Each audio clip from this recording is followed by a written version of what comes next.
Updates to websites not only keep it functional, secure, and safe, outdated plugins are actually one of the leading causes of malware infections. So, if you decide you want to update your plugins yourself, here's 5 key risks you need to be aware of before you start.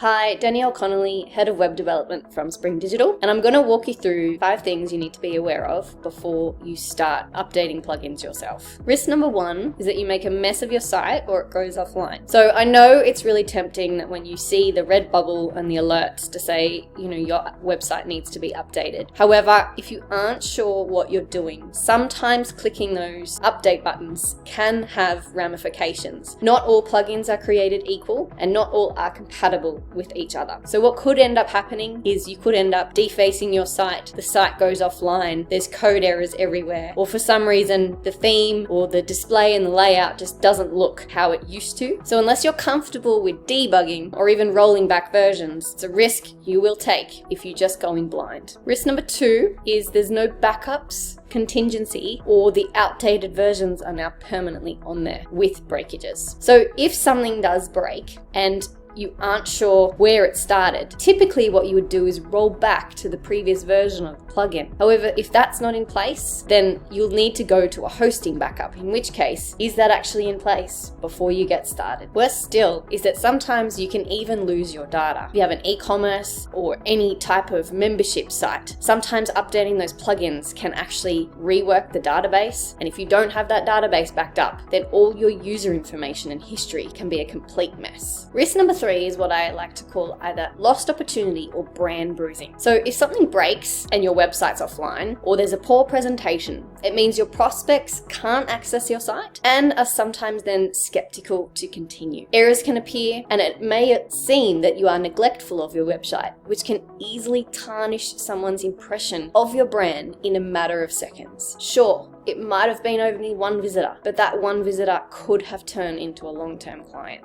It's not about quantity, it's about quality. So remember, your website presentation and functions truly matter for the user experience. Risk number 4 is around unsupported plugins can remain and then create vulnerabilities. So there's hundreds of thousands of WordPress plugins on the market. Some are paid, some are free, and many are credible. However, there's times that plugins and for support and upgrade are completely abandoned, and you wouldn't know whether that's the case. What a developer can do is actually review the credibility of the plugin. And if it's outdated, they may be able to actually find a replacement that's then compatible with the rest of your website technology and modern standards. Risk number 5 is that it costs more time to fix and recover. In many cases, spending time on a proactive upgrade or support plan with your developer costs far less time and money, especially during the recovery process. During the recovery process, especially if you have to send it to a developer, costs more time in troubleshooting, debugging, searching for the latest backups, and then running scans throughout your site to ensure that there's no functions that aren't working anymore, and